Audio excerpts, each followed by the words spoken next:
But let's see. You just tell me when.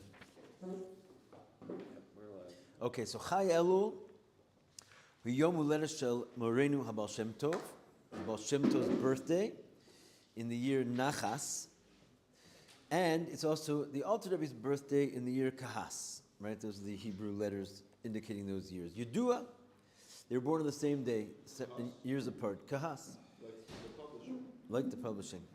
Yudua Sha'admir HaZakin, the Alter Rebbe, Nag Likro L'Bal Shem Tov, Saba, Zayde. He used to call the Baal Shem Tov grandfather. Right? Why did he used to call him grandfather? Who knows the story? I think we just told it recently. The only time the Alter Rebbe met the Baal Shem Tov was, who knows when, at the Alter Rebbe's Abshernish. He was 3 years old.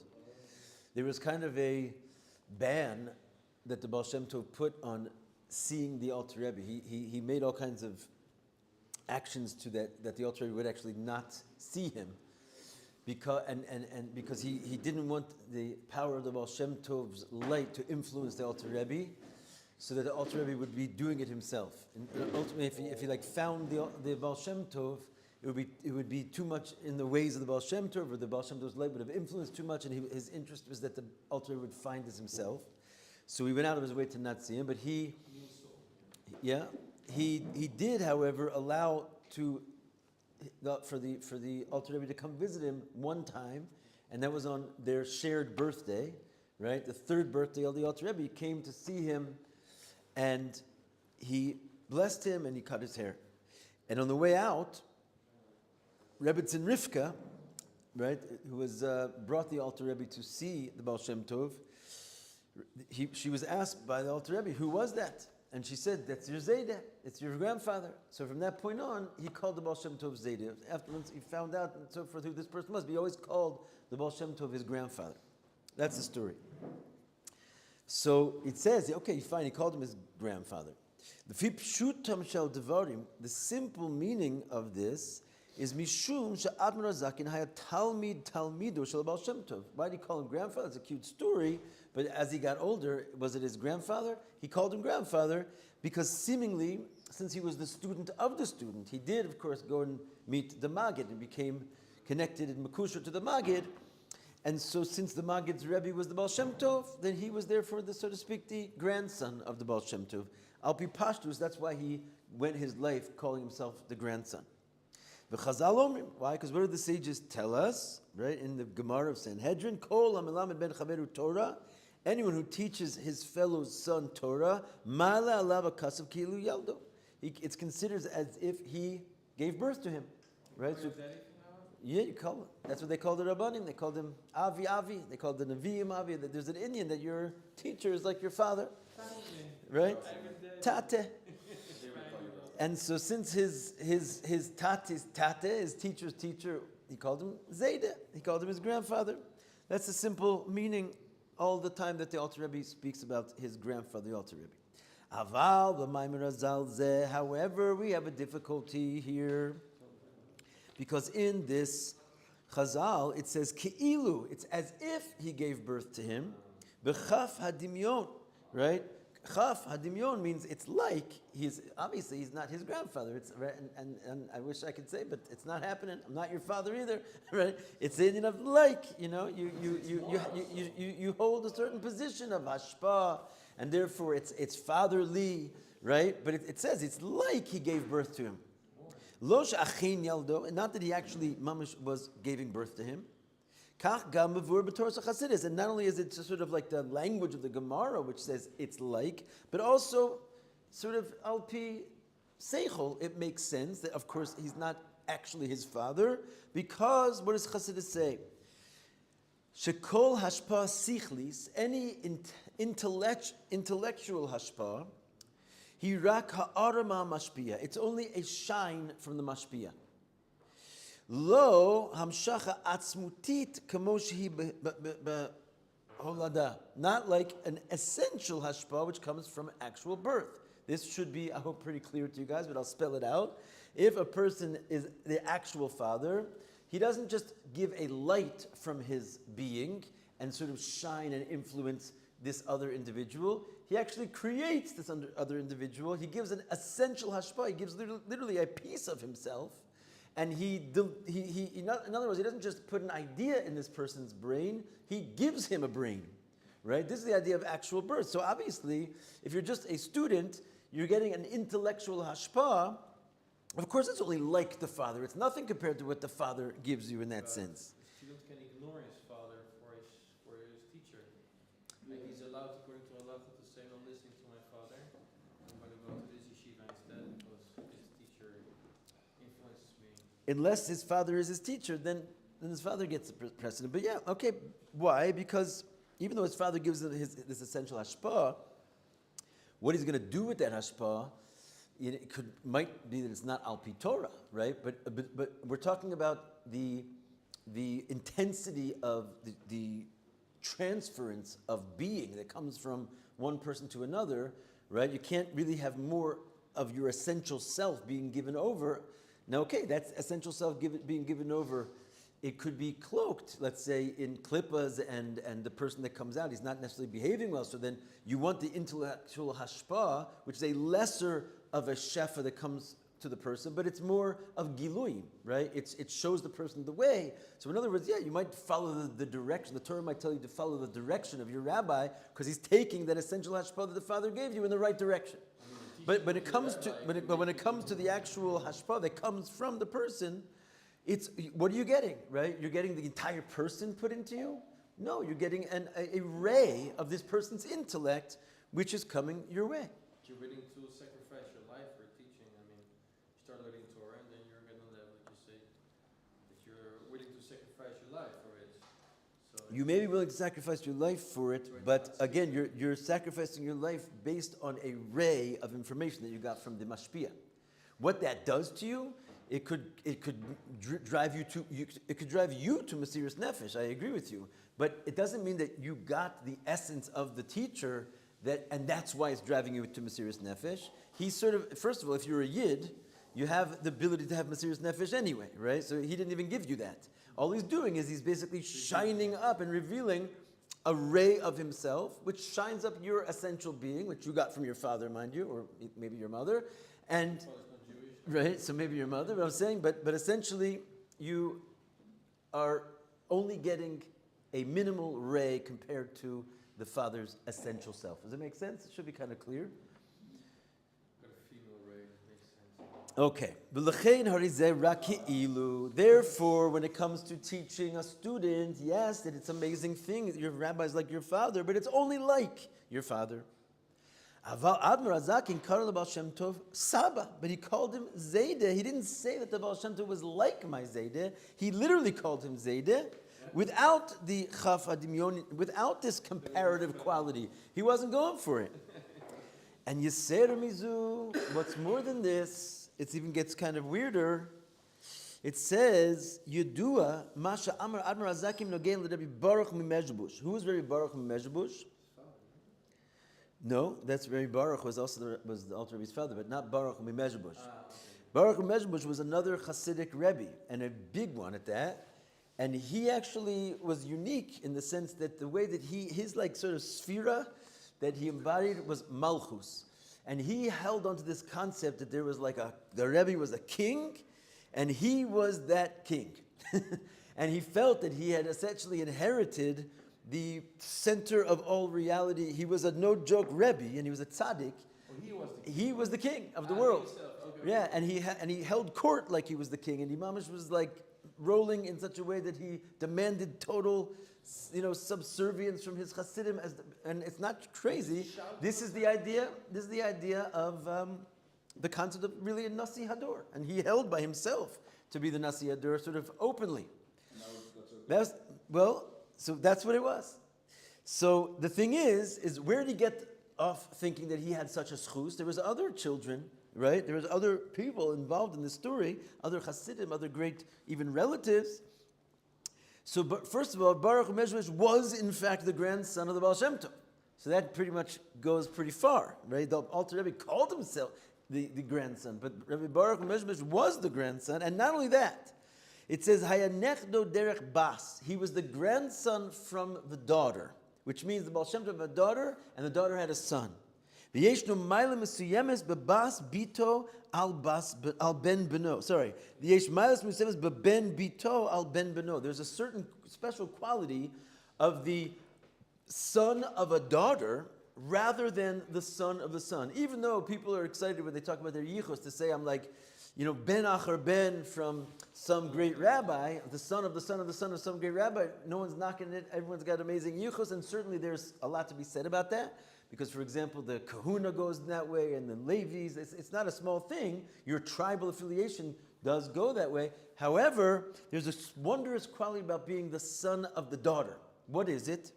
First of all, look at footnote number 5, where he does not actually say what I thought he said, so leave that alone. No, he does. He points us to a yom about the Tzemach Tzedek. Because what did the Tzemach Tzedek have to do with this conversation? He was the son of the daughter of the Alter Rebbe. And he became the Rebbe because of that, right? By the way, we're coming up on his mother's yurtzeit pretty soon. Devura Leah actually was one of the Alter Rebbe's daughters, and as is famously known, she literally decided to give her life in place of her father.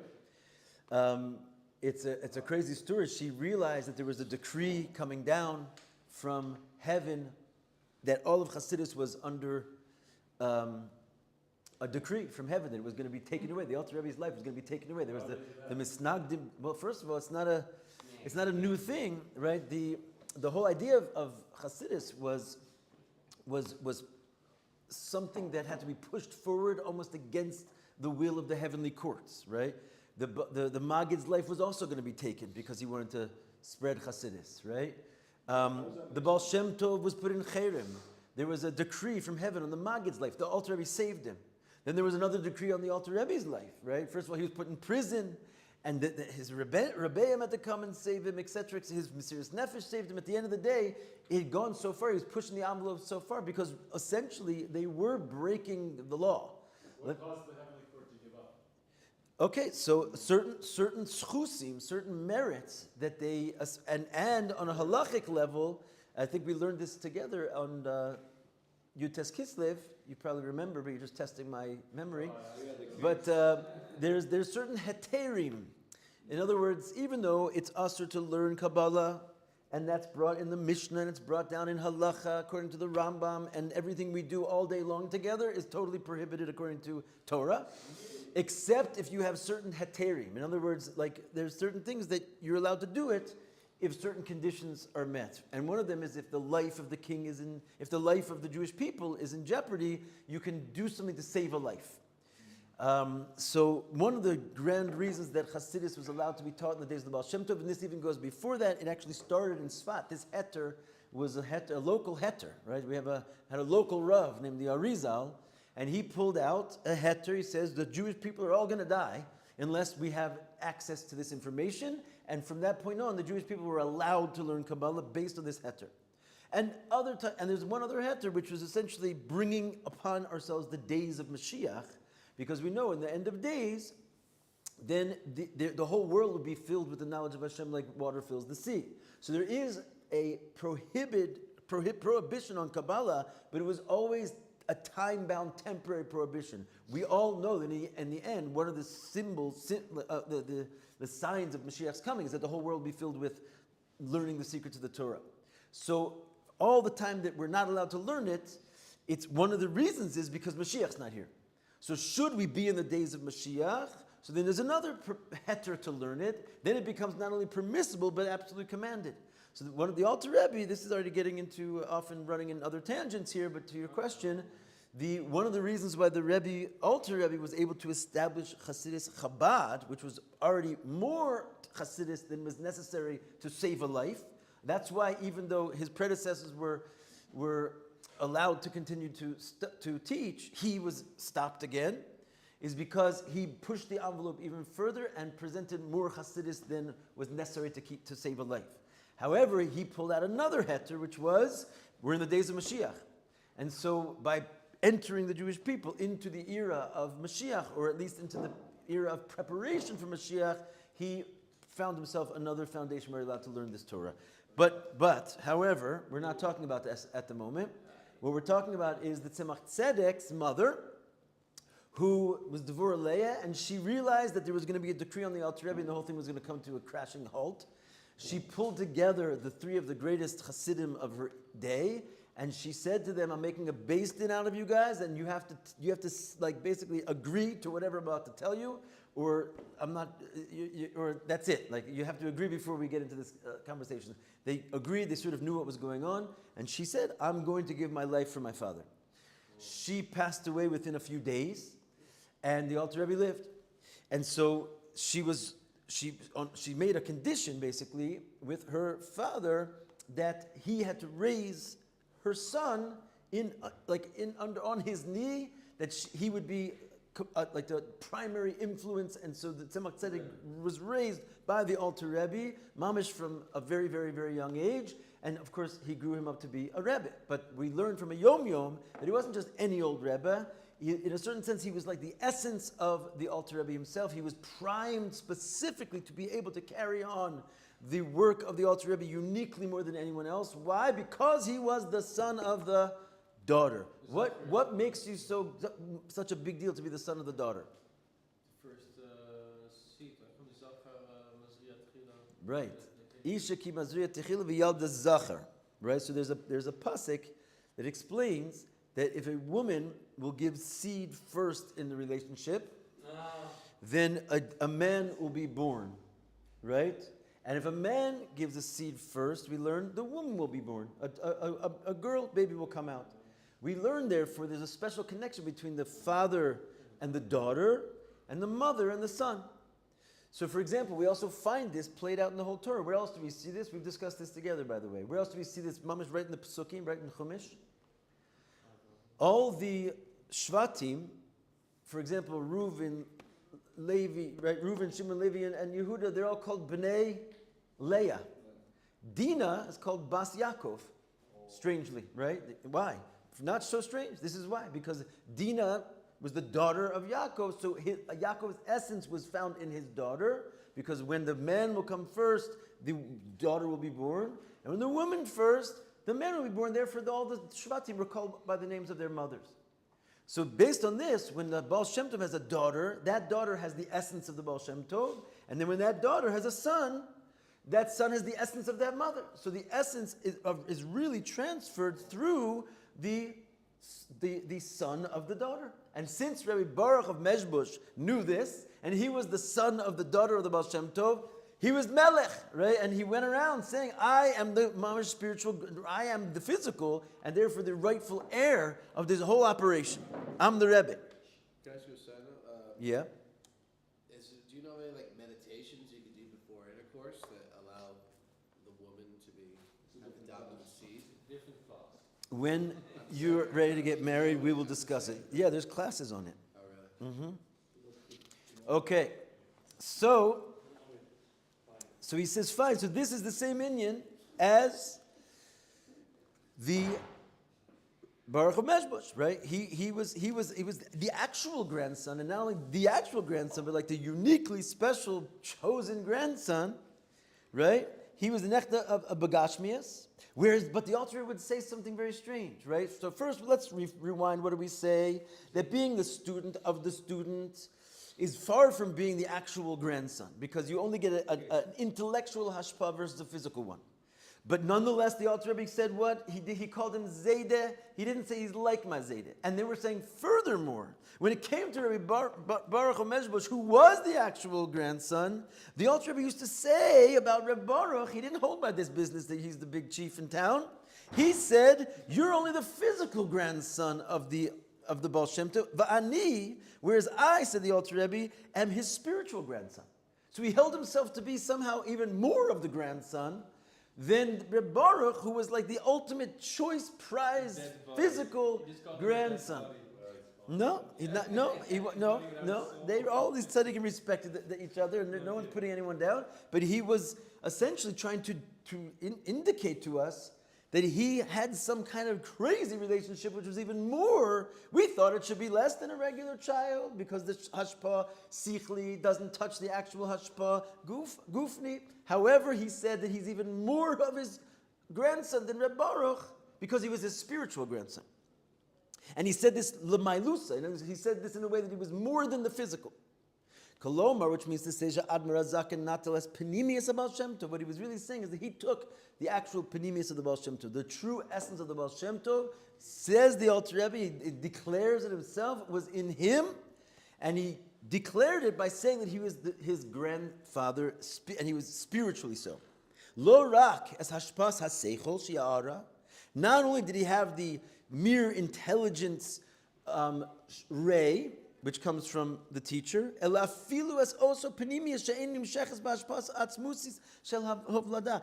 he was trying to say he had even something more than you get from the father. Physically. How does it even make sense? How much more can you give a person than their entire being? This is like a very strange thing. We don't find this explained in too many places. That's why I've chose this sikha, because it's really like a wondrous thing when you realize what he's actually saying. Because if you think about it, how can I give you more hashpah than making you out of like my own being? Right? I have to recreate from the essence of myself. This is why it's such an Easter to spill seed. You understand? Because when you spill seed, when you have a seed, it is literally the essence of your entire being is contracted. You don't want to just throw that around, right? That's supposed to make people. Right? So when you make a person with that, how much more influence can you possibly give to a person than that? You gave them a brain, you gave them everything. Here comes the Alter Rebbe saying, that's the light stuff. What I got from the Baal Shem Tov was more than that. How can you get more than that? What was he really saying? Not necessarily are you going to feel something different. Or have like a connection of like you're feeling something that you're getting from that person just because they need you. Like you could have people whose parents ran away, they don't know their father at all. Versus they can have like a teacher, and the teacher could teach them all this crazy stuff, and it completely changes their lives. And But that's not that. Yeah, but that's what Reb Moshe already discussed. That we're not talking about what the person feels. We're talking about how much and what of the person who's giving does he give, right? And what we're trying to say is, if you want to tell me that I can give you an intellectual ray, that's clearly not my whole self. It's just like a shine coming out of my head. And if you want to say that I'm actually going to make you a brain, that's even obviously from the deepest of the deepest aspects of what I possess. That's why there's such an Easter on spilling seed, because I'm giving my essence to this situation. What I'm trying to ask is, what more can you give? Forget about what the guy feels. That's not what we're under discussion right now. We're asking, how much can you get from a person? Only if you recreate him, only if you're able to recreate him, otherwise you can never give more. You did recreate him. You always need him to be created physically and able to be able to give him spiritually. That means without this physical, you're not able to give him the spiritual. Because Reb Baruch received the Baal Shem Tov through Hashpah. How through hashpah? Okay, through his essential hashpah. His essential hashpah. Essence through Hashpah. Yeah. Then the Alter Rebbe doesn't get it through Hashpah. He gets the actual thing. Which means what? Which means he gets the whole Baal Shem Tov. That the Baal Shem Tov. Which means he is the Baal Shem Tov. That's what we're saying. That's what. How can you give more than reproducing your essence into someone else? There's only one way: being someone else. Getting the actual thing. Being the Baal Shem Tov. Being the Baal Shem Tov. There's no other higher thing. You're either going to give him everything you've got from your essence, you're going to produce a person who is built out of your essence. What can I give you more than that? What's the next step? There is only one logical next step. That is, I'm giving you me. You are me. This is why we're not allowed to see each other, like in those sci-fi movies. You're not allowed to This is a situation over here. time machine, you're not allowed to see each other. Dr. Who? Habir b'kitsara. How does this make sense? How do you take a person and become them? Hatzadikim domim leboram. So the Rebbe explains by way of Chazal that tzadikim are likened to their creator. Al derech kamo she'omer HaKadosh Baruch Hu, just like Hashem says, Ana nafshi ksavis yahavis. What do these words mean? Yes, it's an acronym for Anochi, which is the first of the Ten Commandments, where God is basically saying, I. And what does I mean? I, my soul, I'm writing it down and giving it to you. Right? So God also did this. God also didn't just create neshamas, he created the ability for a person to be him. Right? This is not something, and this is the idea of what we think of really like a Moshe Rabbeinu. Moshe Rabbeinu, it says he was called Ish HaElokim. In Mefarshim, Midrashim, it says he was half Ish, half Elokim. If you read Moshe backwards, what does it spell? Right? Moshe speaks in the first person in the whole Sefer Devarim, or much of the Sefer Devarim, in God's name. Nasati Esa Besada Chalivemtecha. Moshe's talking. He says, I will give you the grass in your fields for your animals. You give me the grass? How did that happen? Right? Because Moshe stopped being Moshe at some level, and God was Moshe. Moshe was God. Ish Elokim. There's a why? Ki ana nafshi kasavis yahavis. Because if you're going to truly take this Torah, God gave himself and wrote it down. If you imprint that and become that, who are you? Right? You become a different entity, which is God. And that's what it says, tzaddikim domim leboram. A tzaddik is like their creator. In the sense that God can do that, guess what? A tzaddik can also do that. How? Hu ichnis es atzmusu b'Torah. God put his essence in the Torah. Kach gam etzot tzaddikim. Tzaddikim also put their essence into the Torah. Machnisim es atzmusam b'Torah. In the Torah of the Baal Shem Tov, in the Torah of the Rebbe, is the whole Rebbe. The essence of the Baal Shem Tov was in his Torah. So it's very nice that Baruch of Mezbush was his clone, but if he didn't become his Torah, then he did not actually become the Baal Shem Tov.